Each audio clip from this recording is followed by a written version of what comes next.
Olá, muito bom dia. Sejam bem-vindos a mais este momento, onde vamos ter o privilégio e o prazer de compartilhar um pouco sobre a Palavra de Deus. Hoje tenho o prazer de ter na minha companhia o Israel. Sejas bem-vindo de novo, depois deste período de férias de Israel. Obrigado. E vamos continuar a falar sobre um tema que tem sido comum ao longo deste trimestre, este terceiro trimestre do ano. Temos estado a falar sobre os ensinos de Jesus e sobre a importância que esses ensinos têm para nós hoje, 2000 anos depois de ele ter vivido aqui no nosso meio. E o desafio desta semana era falarmos um pouco sobre, ou vermos o que é que Jesus deixou como ensino a respeito da lei de Deus. E este é um tema importante porque muitas vezes as próprias palavras de Jesus, até o próprio ensino de Jesus, tem sido deturpado por algumas pessoas e tem feito uma interpretação errada de algumas das suas palavras. E creio que é uma boa oportunidade que nós temos hoje de esclarecer alguns dos assuntos que ele deixou escrito sobre a lei. Uma das principais conclusões que muita gente chega de forma errada é que Jesus Cristo, uma das suas missões aqui nesta terra foi abolir a lei, ou deixar a lei para segundo plano, porque a lei era coisa do Velho Testamento, do Novo Testamento não faz sentido, porque ele veio morrer por nós, etc. Não é? E não me parece que seja isso o sentido das palavras de Jesus. Aliás, não há nenhum texto em absoluto dito na primeira pessoa por Jesus que reforce esta ideia. Antes, pelo contrário. Um dos principais escritos em que Jesus de forma clara se dirige a esta questão da lei, nós encontramos no célebre Sermão da Montanha, que vem relatado em Mateus, e no capítulo 5, a partir do versículo 17, Jesus diz o seguinte: não penseis que vim destruir a lei aos profetas, não vim para destruí-los, mas para cumpri-los. Em verdade vos digo que até que o céu e a terra passem, nem um jota ou um til se omitirá da lei, sem que tudo seja cumprido. Qualquer que violar um destes mais pequenos mandamentos, assim ensinar aos homens, será chamado o menor no reino dos céus. Aquele, porém, que os cumprir e ensinar, será chamado grande no reino dos céus. Bom, Israel, creio que aqui este texto, o próprio Jesus deixa as coisas bem claras. Ou seja, a sua missão não passava nem de longe nem de perto por introduzir um novo conceito no que diz respeito à lei, não é? Em poucos momentos, eu acredito que Jesus foi tão claro, né? Uhum. E, infelizmente, exatamente sobre o que ele falou aqui, hoje, como a gente estava comentando, as pessoas deturpam, falam a respeito da lei de forma totalmente diferente do que Jesus colocou aqui. E é interessante a gente notar também que, além desse ponto de Jesus deixar bem claro que ele não veio mudar a lei, mas veio cumpri-la, quem é que estava falando aqui? Quem era Jesus? Quem é Jesus? Há vários textos na Bíblia que nos mostram isso, mas eu gosto muito de... Não sei se a gente precisa ler, mas quem está ouvindo em casa pode depois procurar. João 8,58, Jesus se apresenta de uma forma que também é uma das vezes na Bíblia que ele se apresenta de uma forma muito clara e é mais direto possível. Antes de falar o que está em João 8,58, a gente vai lá para Êxodo. Êxodo 3,14. No início ali do povo de Israel saindo do Egito, quando Deus ainda chama Moisés para aquele trabalho de resgatar o povo, Moisés pergunta para Deus: Senhor, mas quando eu chegar lá para o povo de Israel, quem eu vou dizer que me enviou? Né? E Deus, o Senhor, que apareceu para ele na sarça ardente, diz o quê? Diga que eu sou, te enviou. Né? E Moisés, ok, esse eu sou é o Senhor. E a gente está acostumado a imaginar que esse eu sou é o Deus Pai, enfim. Né? E João 8,58, o próprio Jesus diz o quê? Eu sou. Aliás, uma passagem que levantou alguma polémica junto dos fariseus que consideraram isso blasfémia e quiseram apedrejá-lo. É? Portanto, claramente, porque usurpou um título que era meramente privilégio de Deus. Não é? Ou seja, quem era o Deus que estava lá no Antigo Testamento, tirando o povo de Israel do Egito, e depois concedendo ou ordenando a eles os 10 mandamentos no Monte Sinai. O próprio Jesus. Então, não há ninguém melhor, acho que essa é uma forma também de introduzir a lição, não há ninguém melhor para nos ensinar sobre os 10 mandamentos, sobre a importância da lei, do que quem deu a lei. E, aliás, não deixa de ser um aspecto extremamente curioso, que há muito poucos que eu me recordo, há apenas 2 momentos na Bíblia em que é Deus que escreve pelo seu próprio punho alguma passagem bíblica. Um desses momentos é precisamente os 10 mandamentos, são escritos pelo próprio dedo de Deus, ou seja, não há intervenção humana no processo, a única intervenção que há humana é de mera transmissão daquele conjunto de palavras para anunciar ao povo. Depois há outro breve momento em que Deus escreve numa parede uma mensagem de advertência contra o rei Belshazzar, em Daniel, mas são os únicos dois momentos em que eu vejo Deus a escrever pela sua própria mão uma mensagem. Dá-me a sensação que tal era a importância deste mandamento, como os judeus diriam, como os israelitas diriam, destas 10 palavras que Deus comunica ao seu povo, não é? Que Deus fez questão de as escrever para que não houvesse dúvidas de interpretação, para que não houvesse alguém a dizer mas quem escreveu não interpretou bem o conceito ou não apanhou bem o conceito original. Não, Deus escreveu pela sua própria mão, não é? E essa pessoa que escreve a lei, muitos anos mais tarde, encarna na forma humana. Nós conhecemos-lo como Jesus Cristo enquanto viveu aqui nesta terra. Portanto, se havia alguém que mais autoridade tinha para ensinar acerca da lei, era precisamente Jesus Cristo, não é? E no fundo é isso que vem fazer. Muitas vezes as pessoas veem Jesus ou interpretam mal as palavras de Jesus quando ele, interpelado só por saduceus, ou pelos fariseus, ou por qualquer líder religioso da altura, muitas vezes Jesus parece aparentemente que é crítico em relação à lei, quando na realidade nunca está isso a ser... Não é isso um facto, não é? Porquê? Porque a atitude de Jesus é sempre no sentido de dar o foco correto na palavra de Deus, neste caso na lei de Deus, que infelizmente ao longo do tempo foi completamente deturpado o seu sentido pelo próprio homem, não é? Ainda nessa questão de a gente encarar o próprio Deus que deu a lei, agora explicando melhor a lei, é interessante a gente associar com a nossa lei, né? O direito aqui dos homens. No direito, há duas correntes principais, vamos dizer assim, de interpretação da lei, né? Que perduram até hoje aí na forma como os juristas tratam a lei, as nossas leis, enfim. O positivismo é aquela visão de que interessa só o que está posto, né? A lei escrita. E aí com o acréscimo de alguns costumes, enfim, mas o que interessa é a lei escrita. E por outro lado, a busca de interpretações, né? Então tem os juristas que interpretam a lei de forma, por exemplo, teleológica, que quer dizer o quê? Interpretar a lei de acordo com o sentido da lei, ou com a função da lei, né? Qual é a função da lei? Ou uma interpretação histórica, qual é o sentido, qual é o princípio por trás do que está escrito, né? E qual é a forma de a gente saber isso hoje? Pegando uma lei, liposta, né? E descobrir o sentido, o que está por trás daquilo. Há uma exposição de motivos, que é um documento que os legisladores, nesse documento os legisladores explicam um pouco dos princípios, das correntes que eles utilizaram para elaborar aquela lei. Só que muitos legisladores não estão mais vivos e a própria exposição de motivos ela também é limitada, né? Porque é preciso interpretar além disso também. O que é interessante é que a gente tem como fazer essa comparação. É como se o Novo Testamento, agora Jesus, né, nesse Sermão da Montanha, ele estivesse fazendo uma exposição de motivos da lei que ele deu lá no Antigo Testamento, e não só, ele em pessoa, não só por meio de uma exposição de motivos, mas em pessoa, nos dando a entender, ou seja, explicando melhor os princípios e o sentido da lei. Ou seja, uma linguagem também jurídica, o espírito da lei, ou seja, indo ao espírito da lei. Não é? Que essa é a questão que dá uma sensação que é crítica em todo este processo, é que Deus quando cria, ou Deus quando transmite estes 10 mandamentos, no fundo, os 10 mandamentos são a expressão do seu amor e seria uma forma que a humanidade teria para ela própria manifestar o seu amor por Deus e, consequentemente, pelo próximo, traduzido em atos práticos, não é? de vida cotidiana. Não é? E a lei devia ser somente isso, um mero guia que permitisse às pessoas saberem se estão a caminhar na direção certa ou se não estão a caminhar na direção certa. O que é que aconteceu ao longo do tempo?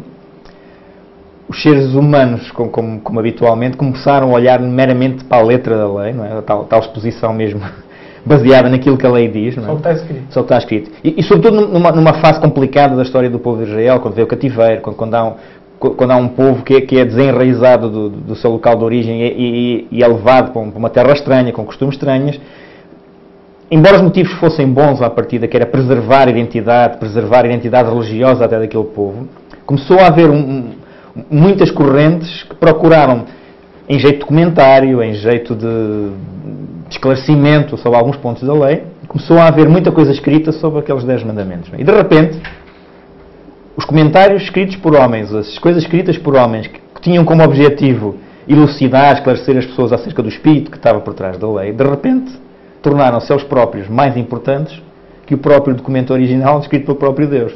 Essa é a razão pela qual eu acho que Deus escreveu pela própria mão, para separar bem as águas. Não há aqui um comentário de Moisés acerca da sua interpretação acerca de do que é que Deus pretendia do ser humano. Não, há Deus a dizer claramente qual é o seu plano.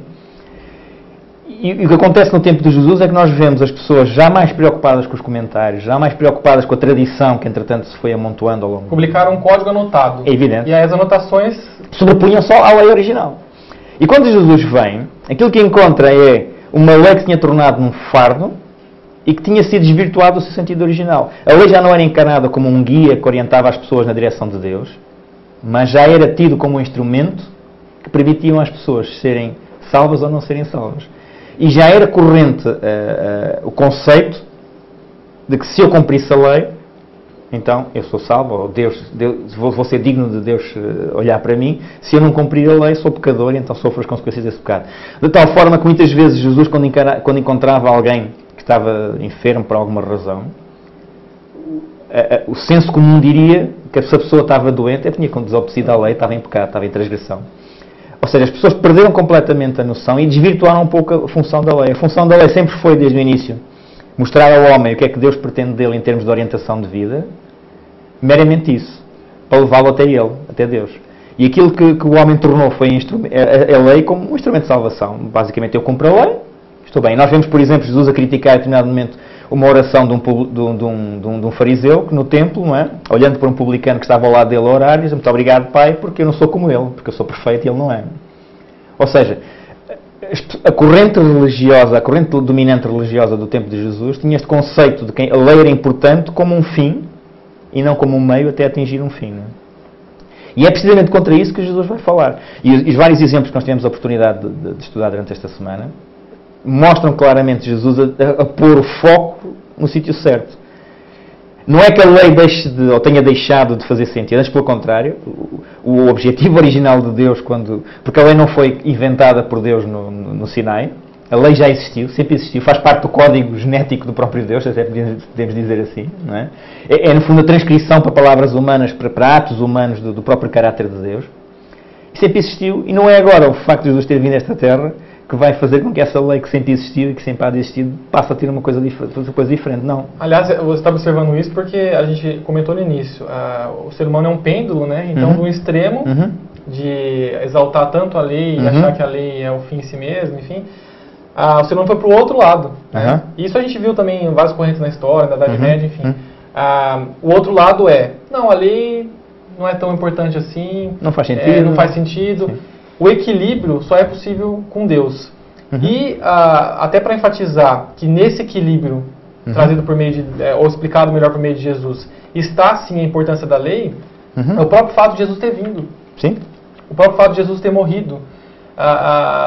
Se a lei não fosse tão importante e relevante assim, por que é que Jesus então se daria o trabalho de vir à Terra, morrer em nosso lugar? Seria muito mais simples ele alterar a lei que ele próprio estabeleceu. Ou teria deixado indicações claras sobre isso, mas aqui é o facto é que vemos Jesus a dizer coisas como: se me amardes, guardareis os meus mandamentos. Não, e alterar no sentido de ele próprio não precisar morrer pelos nossos pecados. Sim. Não, a consequência do pecado é a morte. Vamos alterar um pouco essa sentença aí. Sim.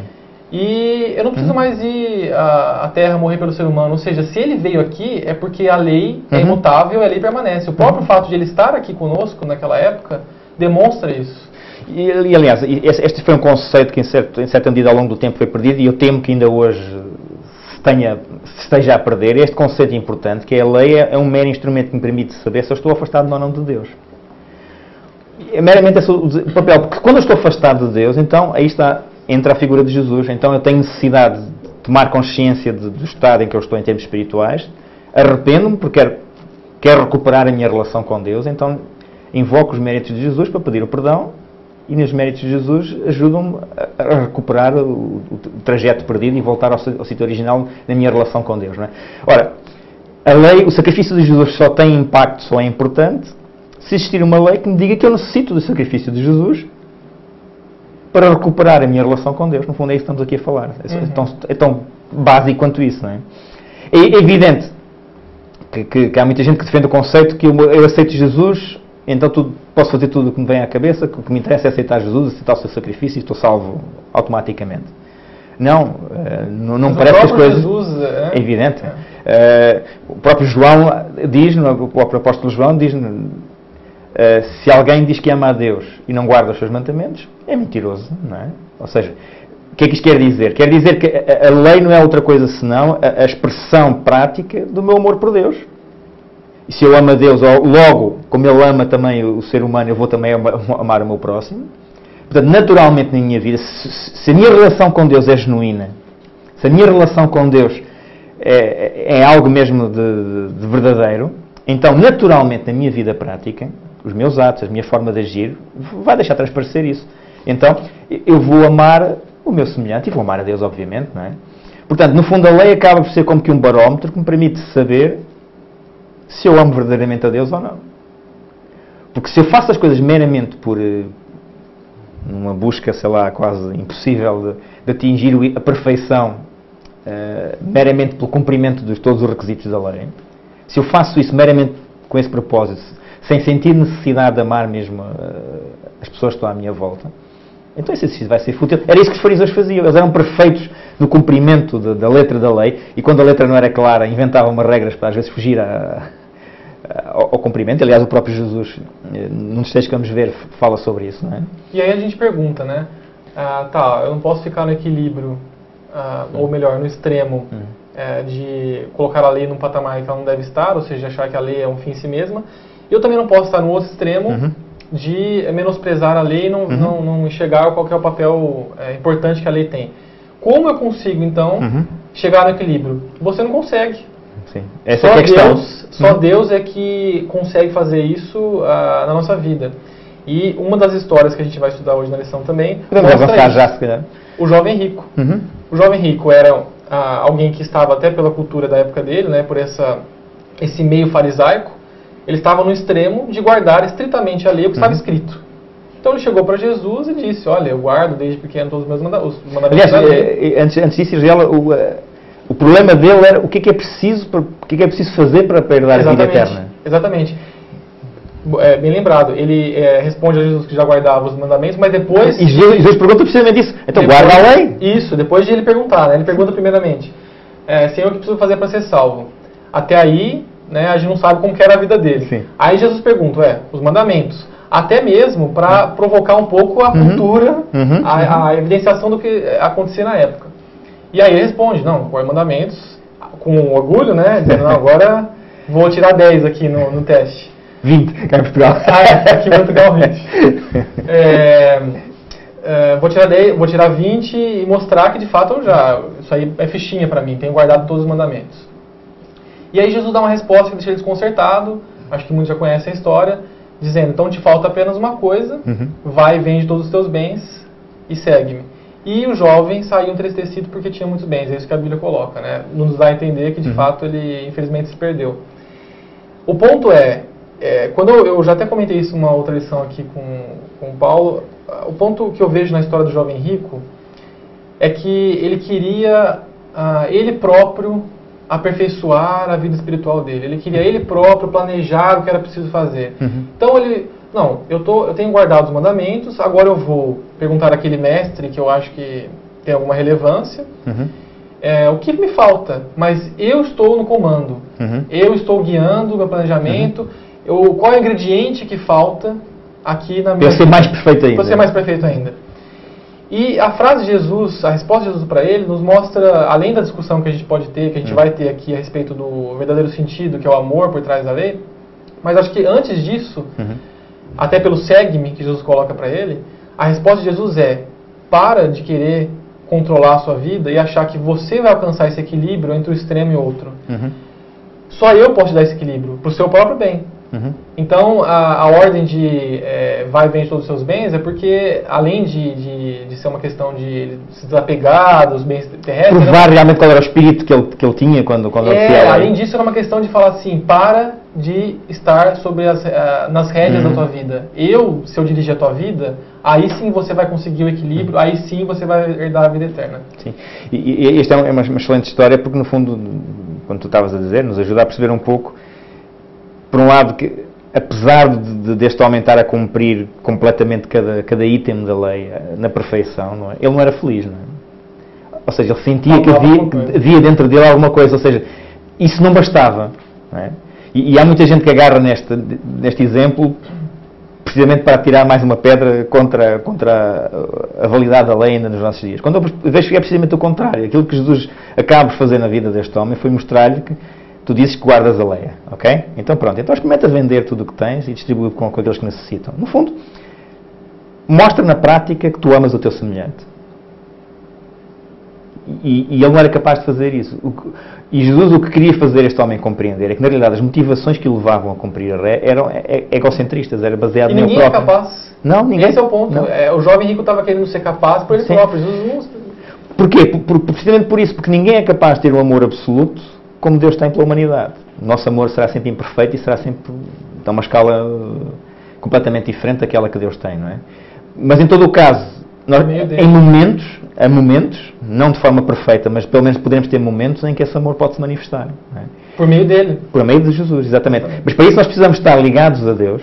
Não é? E lá está aquela questão que tu dizias muito bem, a questão do controle da nossa vida. Não é?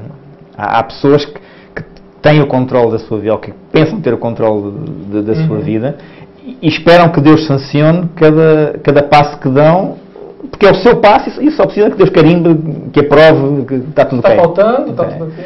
E não é assim que as coisas funcionam com Deus. As coisas funcionam de Deus, nós temos que ter uma mente aberta o suficiente para interrogá-lo e para questioná-lo e para permanentemente adaptarmos a nossa maneira de ser, as nossas decisões, a nossa própria orientação de vida de acordo com a sua vontade de Deus. E não há coisa, a única coisa que Deus quer a nosso respeito é a nossa felicidade, é o nosso bem-estar. Deus não quer nada, Deus não é um Deus egoísta que queira meramente a nossa adoração por um mero capricho de alguém que é todo poderoso. Não, Deus quer a nossa adoração, Deus quer relacionar-se connosco porque sabe que objetivamente no mundo imperfeito como este em que nós vivemos, isso é o melhor para nós, porque a nossa vida vai ser mais equilibrada, vai ser mais próxima do ideal que Ele tem para cada um de nós. Esse ponto acho que é um dos principais da lição, é a gente entender os sims da lei, talvez fique mais para frente, mas de fato... vamos guardar isso talvez para o final, mas de fato o que Deus quer mostrar para nós é que por trás desses, não são nem 10 nãos, né, porque há mandamentos que não tem um não na frente, mas por trás de vários nãos há uma infinidade de sims que só objetivam a nossa felicidade. Sim. E essa é uma questão importante, muitas vezes as pessoas, e essa é a questão que acho que é fundamental, porque hoje muita gente põe em causa a lei, é que dá a sensação que um cristão tem menos liberdade, um cristão que leva a lei a peito tem menos liberdade do que alguém que não é cristão, ou um cristão que não tem a mesma visão que nós temos sobre a lei, não é? Quando é completamente errado, não é?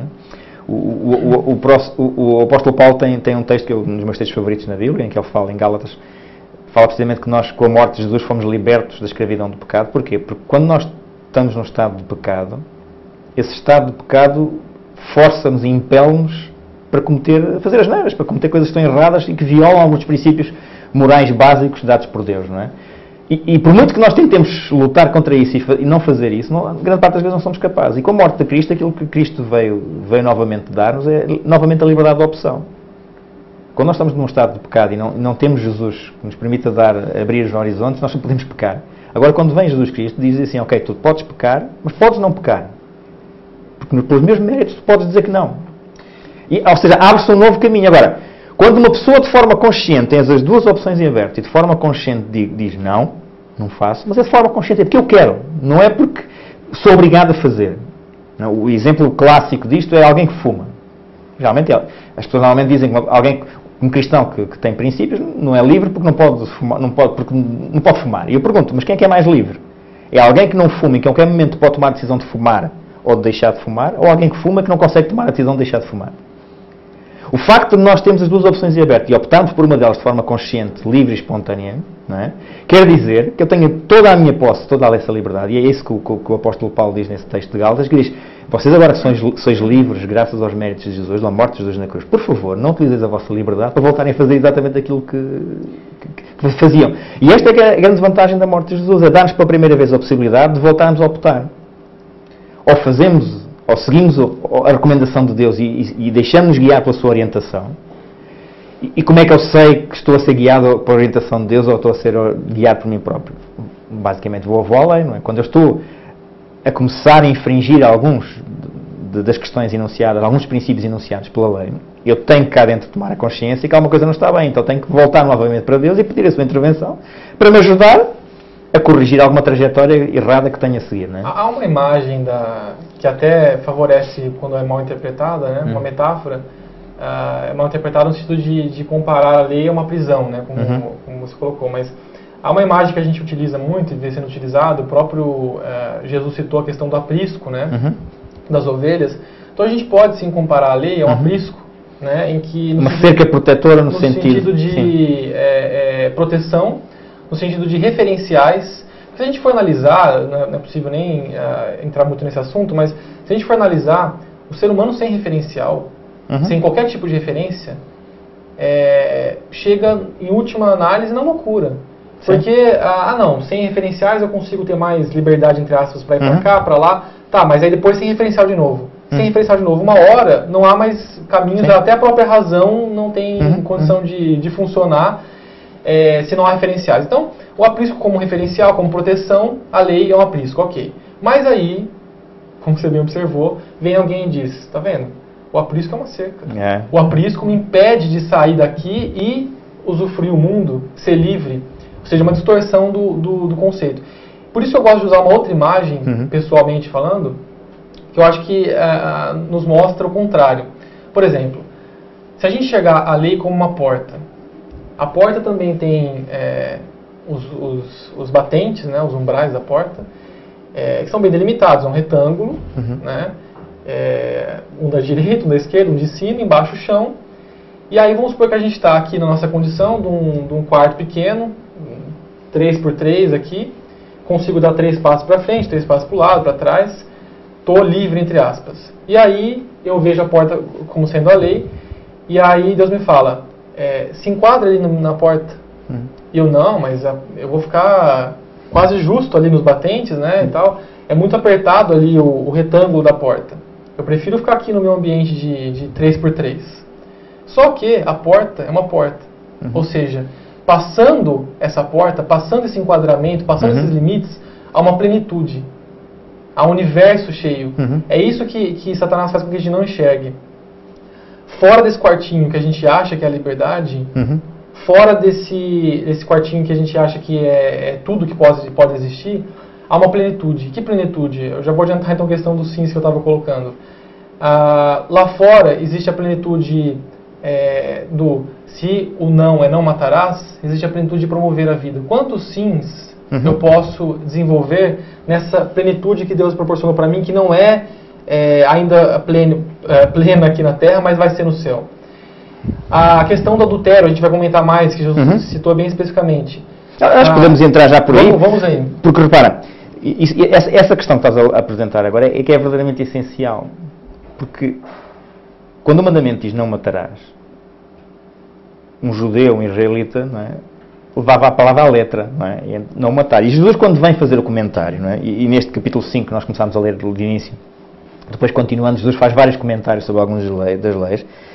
Jesus diz, ouviste o que foi dito aos antigos, não matarás, e quem matar estará sujeito a julgamento. Eu, porém, vos digo, lá está, o tal legislador, que escreveu lá o não matarás, essa palavra não matarás na lei original, agora vem dizer, mas o que é que eu queria dizer com isto?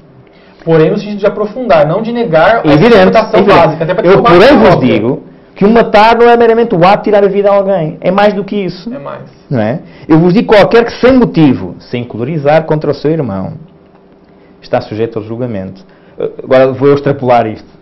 Alguém que atentar contra o seu irmão, que quer atentar contra a dignidade, contra a honra do seu irmão. Ou seja, aquilo que Deus expressa naquelas 10 palavras que deixa no Sinai, eu atrevo-me a dizer que era o mínimo dos mínimos que ele exigia de nós como seres humanos. Mas, para cima disto, há todo um horizonte, que lá está, como tu dizes, que se abre e que é muito mais abrangente.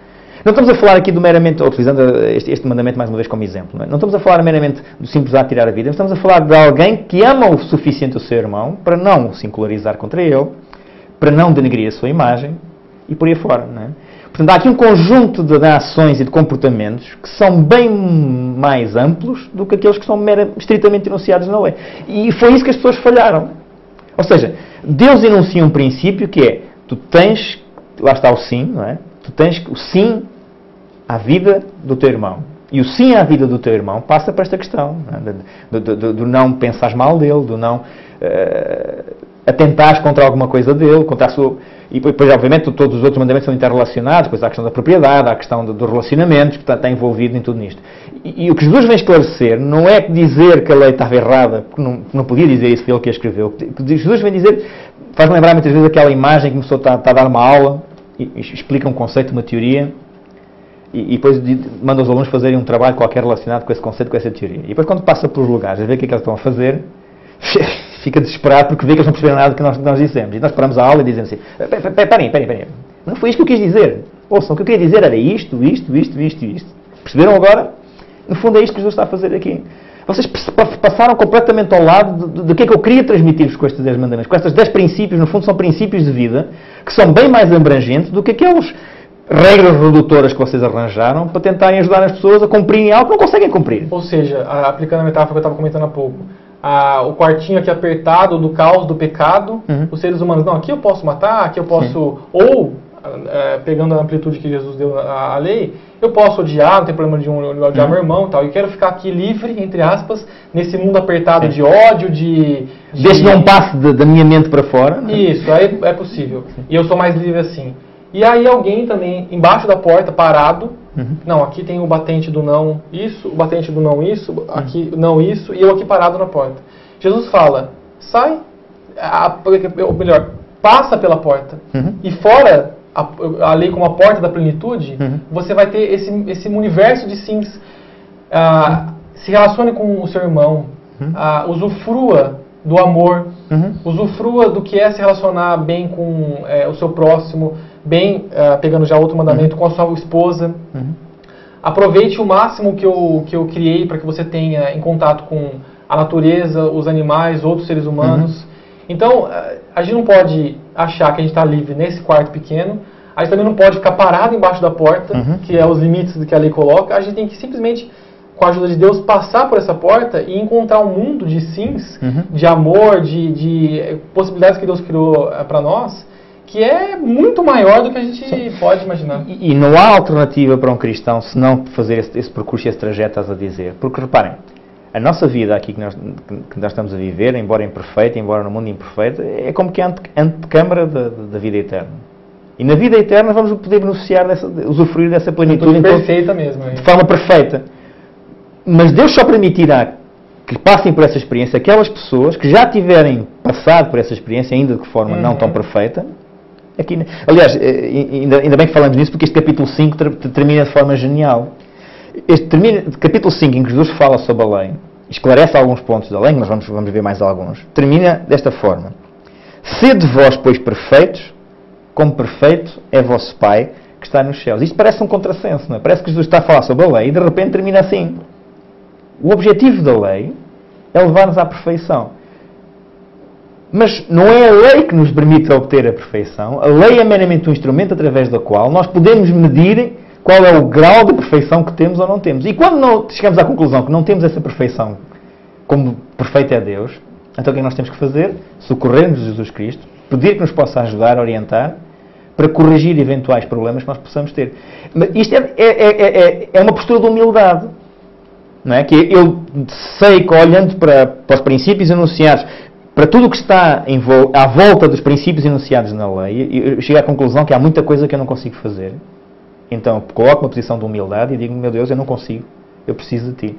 Que é a postura completamente contrária àquela que vingava no tempo de Jesus, que é, eu consigo cumprir, lá está o mínimo, o básico, o mínimo dos mínimos, para ter o 10 valores, né? Para estar ali, res, ves, para passar a... Eu faço o mínimo dos mínimos e estou satisfeito com isso. E tenho orgulho nisso. E o que Deus me quer dizer é, não. O teu limite não é o 10, não é o 19, nem é o 19.9, nem é o 19.99, é o 20. É a perfeição de Deus. E só vais conseguir atingir essa perfeição se tu te perceberes que não a consegues obter por ti própria e dependeres de uma força exterior, que é no fundo Deus, para te ajudar a atingir. Mas eu só vou perceber que não consigo, só vou perceber que não estou nessa perfeição de que forma? Contemplando a lei. Olhando para os princípios de lei, mas visto de forma abrangente. Que é uma exigência imutável. Evidente. E Jesus deixa bem claro isso, inclusive resgatando a história do jovem rico, quando Jesus comenta, após a retirada triste do jovem, né, ele comenta que é mais difícil um rico entrar no reino dos céus do que um camelo passar pela porta pela ponta de uma agulha. E aí os discípulos, assustados, eles Mas quem é que vai conseguir, quem vai conseguir então? Como que ele faz? É impossível. Sim. E que o Jesus responde? É impossível mesmo. Para os homens é impossível, mas para Deus tudo é possível. Ou seja, quando a gente se depara com a impossibilidade humana, vem a possibilidade divina. Essa é a barreira do jovem rico, essa é a barreira dos fariseus, essa é a barreira até mesmo do outro extremo, de pessoas que acham que a lei não tem importância. É o orgulho versus humildade, ou seja, é eu achar que sou capaz para mim mesmo. Não é? No fundo, se formos a ver, é a tentação original. Porque quando o diabo tenta Eva e mais tarde Adão, qual é o argumento que utiliza? Deus não quer que vocês passem por isto porque não quer que sejam iguais a eu. E no fundo o que está sempre aqui em causa é eu ser o Senhor, quando mais não seja da minha própria vida. E a atitude contrária é eu reconhecer que sou uma criatura de Deus e dependo inteiramente dele e a ele devo tudo.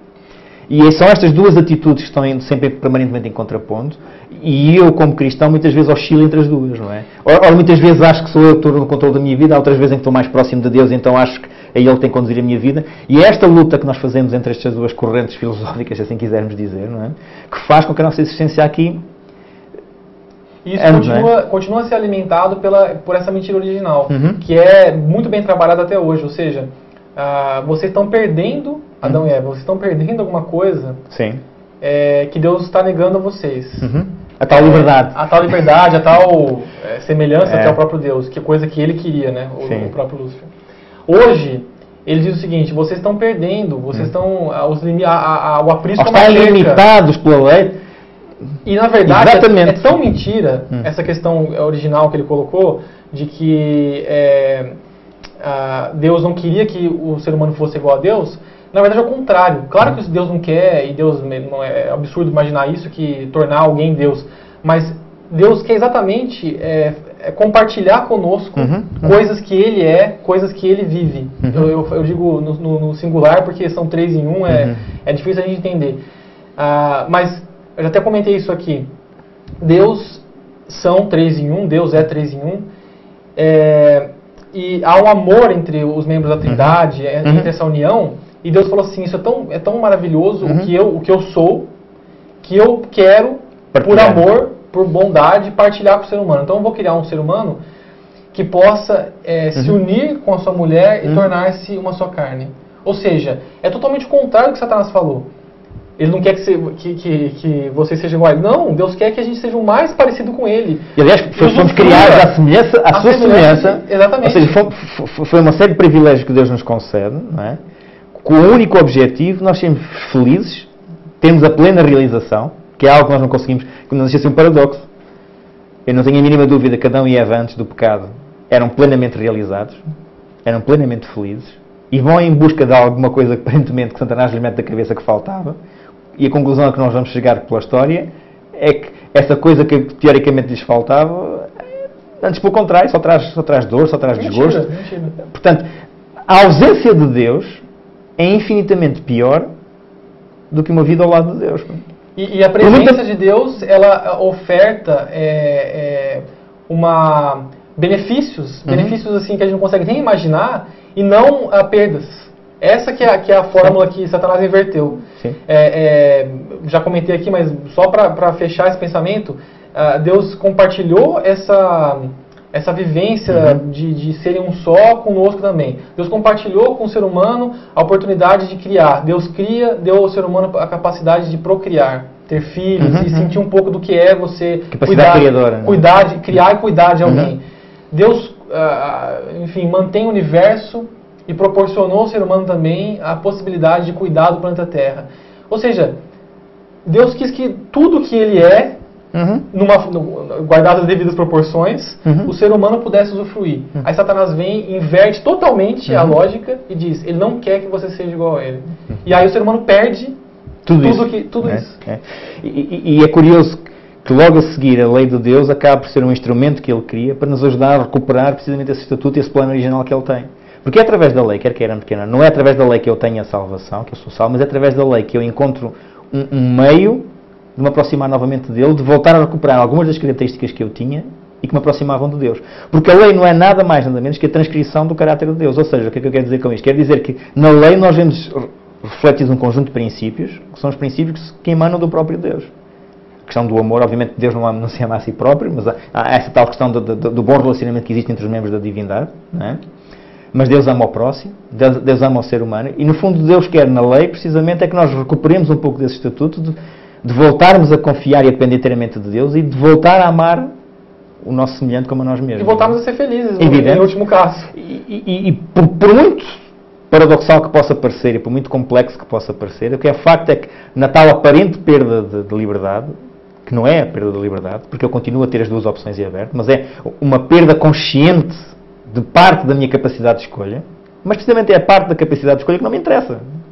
Eu perco de forma consciente alguma capacidade de escolha, mas é a capacidade de escolha que não me interessa ter. Mas ao restringir um pouco o meu raio da ação, de forma consciente, aquilo que eu estou a fazer é aproximar-me de Deus. E é esse aproximar de Deus, de forma genuína, de forma sincera, que faz com que eu possa experimentar aqui nesta terra, embora rodeado de condições adversas, embora rodeado de um mundo imperfeito, possa experimentar paz e tranquilidade que dificilmente poderia experimentar em lado nenhum. E era isso que atormentava o jovem rico. Ele achava que tinha feito tudo o que Deus lhe tinha pedido e não tinha paz e tranquilidade. O que é que lhe faltava? Faltava-lhe era olhar para a lei de Deus da perspectiva correta. E é precisamente isso que Jesus vem desmontar ao longo do seu ministério. Vem mostrar claramente que a visão que os principais responsáveis religiosos do seu tempo tinham sobre a lei de Deus era completamente errada. Não era o básico. Não é? E quantas grande parte das questões que os fariseus colocam a Jesus não é nada mais, nada menos de pequenas ratoeiras, pequenas armadilhas que eles colocam para levá-lo a dizer alguma coisa que aos olhos dos seus concidadãos fosse condenável na perspectiva da lei. Não é? A questão do adultério, reparem, a questão do adultério é incrível, não é? Vão ter com Jesus e... Porquê? Porque havia duas correntes filosóficas acerca de... Lá está, dois comentários acerca do adultério. E eles queriam que Jesus tomasse partido por um deles. E Jesus, de forma inteligente, o que diz é não. O adultério é... O divórcio, não é? Que é a questão fundamental que eles colocam a Jesus. Em que situação é que é legítimo a pessoa divorciar-se? Não é? Na verdade, a gente vê a inteligência de Jesus, mas se a gente for analisar a fundo, Jesus como o próprio Deus, aquilo era patético. É uma situação patética. Dois seres humanos ali, ou duas correntes de seres humanos, fixados em duas interpretações totalmente superficiais da lei, querendo achar um ponto de dúvida, um ponto de polêmico, sendo que eles estavam diante do autor da lei. Embora não tivesse essa consciência. Que não tivesse consciência. Então, assim, a gente tendo essa consciência é patético, né? E Jesus, olha, não é nada disso. O princípio por trás da lei, se vocês entenderem o princípio, vocês vão conseguir... Deixa eu ter dúvidas. Interpretar tudo direito. Evidente. Mas esta é que é a questão fundamental. É que eles estavam meramente a olhar para a lei numa perspectiva do que é que eu posso fazer. Até onde é que eu posso ir para não quebrar a lei. Era a postura dos fariseus normalmente. A questão do sábado. Eles tinham criado um conjunto enorme de regras sobre a observância do sábado, o que é que se podia e o que é que não se podia fazer. Mas essas regras foram criadas apenas para permitir as pessoas irem até ao limite que poderiam ir para sem pecar. E não é isso que Deus pretende. O que Deus pretende é, eu dou-vos esta recomendação precisamente em sentido contrário. Quando vocês chegam lá, é porque já está alguma coisa de errado. Ou seja, quando vocês chegam ao limite, já alguma coisa está de errado. Já há uma coisa que está a falhar na minha relação convosco, ou na vossa relação comigo. E nesta questão do adultério é uma coisa absurda. Se eles percebessem o princípio que estava por trás, o tal princípio que tu anunciaste estava muito bem, da partilha, de Deus queria que o homem e uma mulher juntos partilhassem um pouco da experiência do que é a própria Trindade, o próprio Deus vive no seu seio, não é? Se eles percebessem isso, então veriam que o plano original de Deus é que nunca houvesse um divórcio sequer. Deus só permitiu o divórcio, como o próprio Jesus disse, por causa da maldade do ser humano. Jesus foi muito claro. Claro. Não, isso foi por causa da maldade de vocês. Portanto, Deus permitiu só esta questão em situações muito extremas. Eu diria que tolerou, né? Eu diria que tolerou. E o que é que eles queriam? No fundo, que Jesus dissesse qual era a lista de coisas que poderiam invocar ou dar o direito ao divórcio ou não. Ou seja, que eles não perceberam que o que estava em causa não era o divórcio em si, mas era muito antes disso, o amor que deveria imperar entre um homem e uma mulher. E a perfeição desse amor que devia estar baseado num relacionamento com Deus. E eles falharam completamente. Eles estavam meramente discutir apenas uma tecnicalidade. Essa coisa que o homem identifica na mulher, coisa feia, ou esse defeito que o Antigo Testamento trazia, o que é isso? Sim. Isso aí é alguma coisa física? É alguma coisa de gênero? Ou seja, a minha mulher envelhece um bocado mais, já não é tão bonita, então já tem que negociar. Vale? Vale. Quer dizer, lá está. Porque as pessoas não perceberam o que é que estava por trás. Devia ser uma experiência para toda uma vida, não é? O que Deus juntou não separa o homem. Foi a ordem divina, quer dizer, o princípio divino que estava por trás. E eles estavam meramente à procura de tecnicalidades para poder subverter esta questão de valores, esta questão de princípios. Não é? E vejam como que a Deus é coerente, a lei de Deus é coerente. Qual é a única exceção? A que Jesus dá e explica, né? Se de fato houver o adultério, ou seja, se um dos cônjuges decidir... Imoralidade sexual. Imoralidade sexual. Sim. Adultério nesse contexto que a gente utiliza hoje, mas na época do adultério era essa possibilidade de qualquer coisa. Mas se houver essa imoralidade sexual, aí sim é possível essa separação. Por quê? Como a lei de Deus é coerente? Porque Deus dá liberdade para ambos os cônjuges. Então, da mesma forma que se eu quiser me perder, se eu quiser contrariar totalmente as ordens de Deus a meu respeito, Deus permite que eu faça isso. Então, dentro de um casal é a mesma coisa. Se um dos membros não quiser seguir o plano de Deus de estar junto com o outro e praticar uma moralidade sexual abrangendo um terceiro, enfim, ele optou, na sua liberdade, por fazer isso, então... o outro cônjuge não vai, como Deus não faz, obrigá-lo a ficar com ele. Pode perdoá-lo, mas enfim.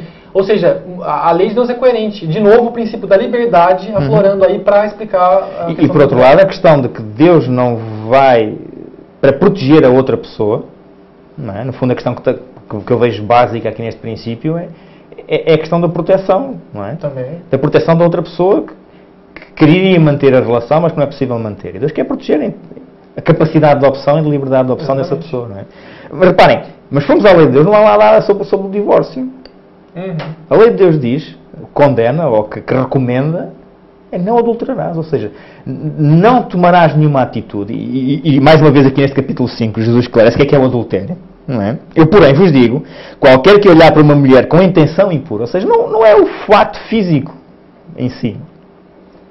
O que está aqui em causa é a intenção, porque reparem, e este é outro conceito que muitas vezes a maior parte das pessoas não tem. O conceito de pecado. O que é pecado? Pecado é a transgressão da lei, que o apóstolo Paulo diz isso, é verdade. Mas começa muito antes. Porque o pecado é a separação de Deus. É a separação de Deus.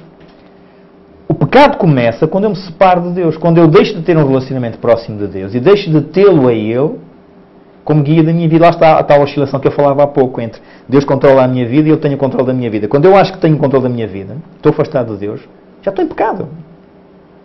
Nos meus pensamentos, na minha forma de agir, na minha forma de pensar, já não estou debaixo da influência de Deus. Então, naturalmente, o mais certo que eu faça é fazer a asneira. O interessante é que esse ponto de aprofundamento da lei que Jesus dá aqui, ele de certa forma já estava presente na lei, no decálogo mesmo. Por quê? Porque além de Jesus dizer por meio dos 10 mandamentos lá atrás, não adulterarás, ele também diz o quê? Não cobiçarás a mulher do teu próximo.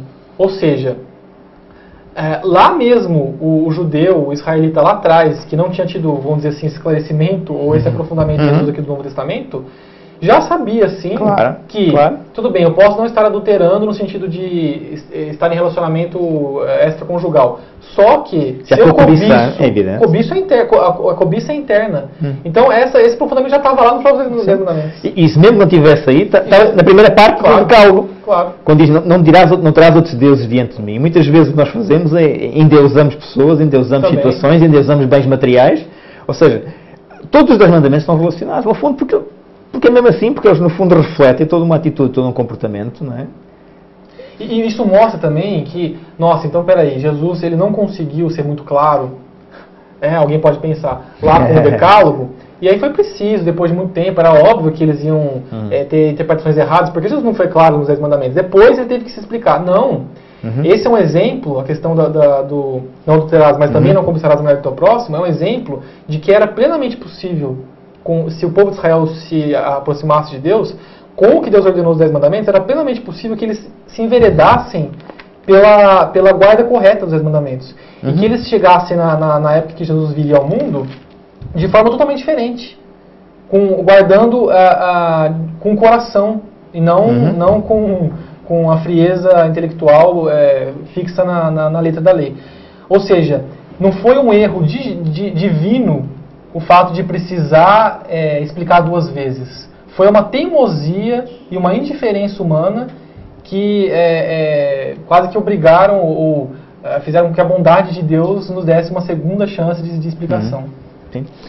E aliás, mesmo quando a lei é dada, a lei não foi apenas dada, há um concerto que é feito. Ou seja, a lei é apresentada e Deus faz um pacto com aquele povo. Está aqui esta lei. Enquanto vocês cumprirem esta lei, enquanto vocês derem ouvidos a esta lei, a vossa vida será abençoada. Eu garanto. Eu garanto. Ou seja, não é que fosse abençoada porque tu vais ser bom menino, então tu vais portar bem, então eu vou-te recompensar. Não. O que Deus queria dizer é que, naturalmente, ao cumprirem estes preceitos, ao darem ouvidos a estes princípios, a vossa vida vai ser bem melhor do que seria sem cumpri-los. E não vai haver interpretações erradas. Não. Vocês vão seguir ainda hoje, grande parte de nós tem uma grande admiração pelo povo judeu. Sim. Não é? Basta ver os rácios de tudo que é prosperidade económica, prosperidade até intelectual. Porquê? Será que Deus continua a abençoá-los mais que abençoa os outros povos? Não, porque apesar das suas falhas, apesar dos seus desvios, apesar de serem... Há muita coisa daquilo que Deus lhes ensinou que eles continuam a cumprir ainda hoje. São resquícios dessa proximidade. E é cumprirem ou seguirem esse conjunto de princípios que Deus lhes transmitiu, que faz com que a vida deles ainda hoje seja, em média, bem melhor do que a vida dos outros povos que não cumprem. Em termos de realizações também. Até porque Deus não tira as bênçãos. Quer dizer que Deus o que quer é abençoar as pessoas. Deus quer que nós sejamos felizes. E este instrumento que Ele cria, que é a lei de Deus, que Jesus vem esclarecer, e infelizmente o nosso tempo está a chegar ao fim, não podemos ver, mas também acho que o básico e essencial nós falamos aqui, não é? É um mecanismo de proteção que Ele criou.